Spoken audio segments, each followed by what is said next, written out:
Қайырлы күн баршаңызға. Сіздермен өте дәмді, өте нәзік опюпай тортының барлық құпияларымен бөлісетін боламын. Видеоны соңына дейін көрмес бұрын каналыма тіркеліп, лайк басуды ұмытпаңыздар. Алдымен үстел үстіне керекті заттарымызды дайындап аламыз.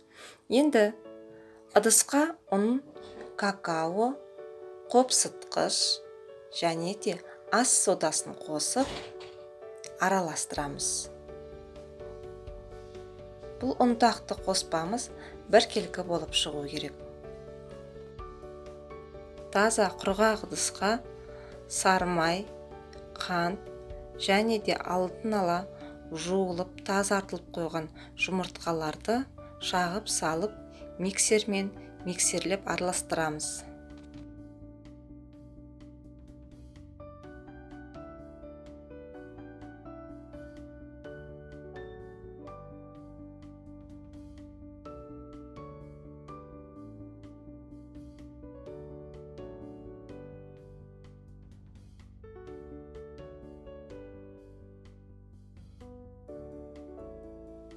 Енді сұйық массамыз бен құрғақ массамызды бір ыдысқа біріктіріп, алдымен миксерді қоспай тұрып араластырып аламыз.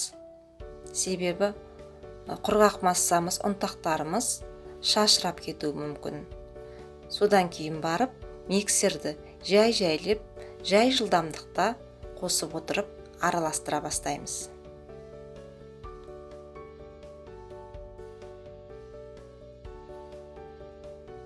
Келесі кезекте сүтті құйып, тағы да миксерлейміз.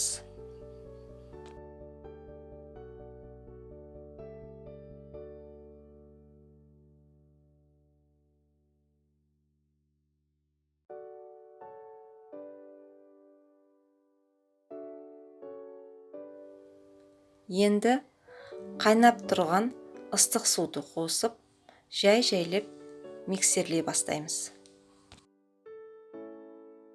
Қамырымыз біркелкі, біртекті массаға айналғанша миксерлеп араластыра береміз. Міне, қамырымыз осындай біркелкі, қоюлығы да осы видеода көрсетілгендей болу керек.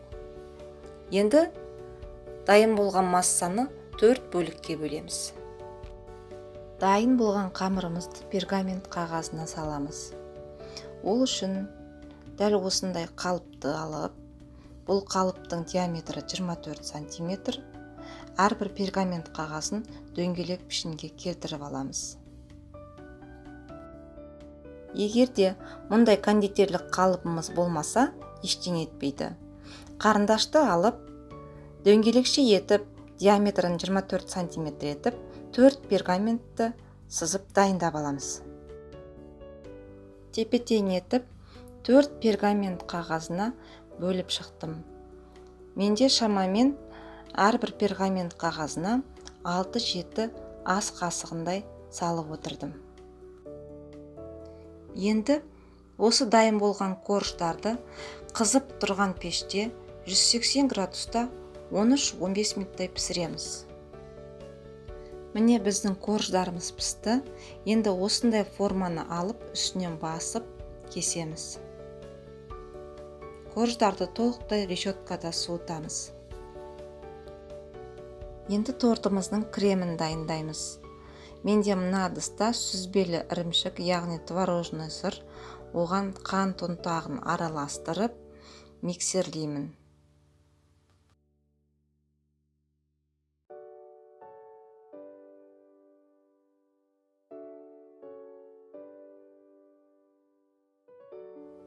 Келесі кезекте кілегейді қосып, жақсылап араластырып, миксерлей бастаймын. Бұл қоспамыз қоюланғанша миксерлейміз.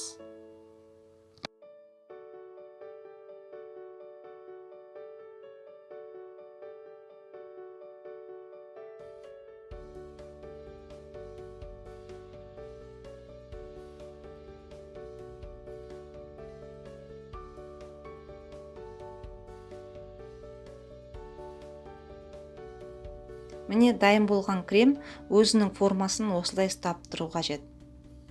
Мен мынадай пупипайға арналған номер 807 насадканы пайдаланамын.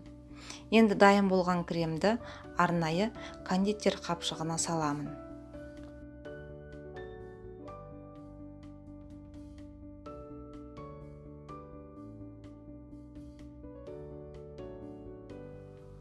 Енді корждарымызды жинаймыз. Бірінші коржды қойып, үстіне кремді осылай шарик етіп құйып шығамыз.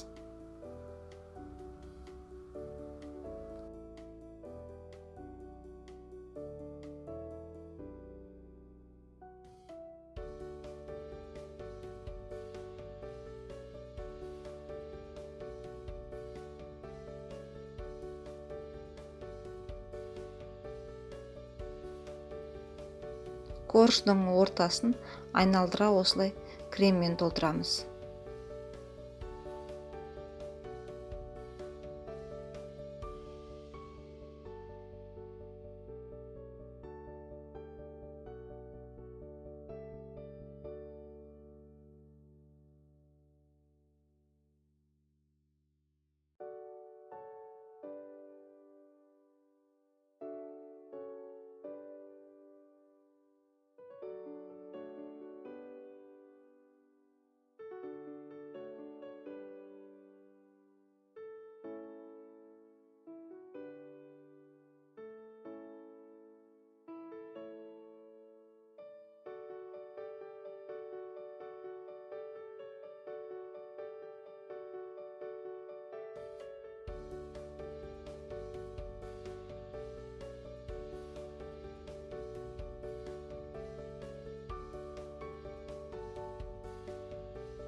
Міне біз тортты жинап болдық. Енді үстіне шоколадты ганешті дайындаймыз. Шоколадты ганешті дайындау үшін кілегей мен шоколадты микротолқынды пеште ертіп аламын. Шоколадты ганеш дайын болғаннан кейін 30-40 секундтай шамалы суытып аламыз. Себебі ыстық ганешті құятын болсақ, торттағы кремдеріміз еріп кетуі мүмкін.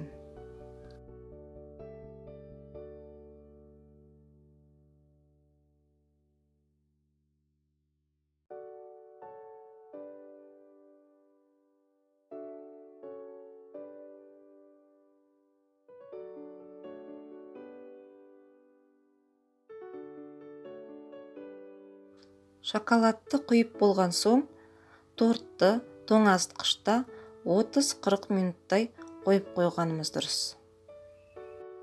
Тортымызды өз қалауымызша әсемдейміз.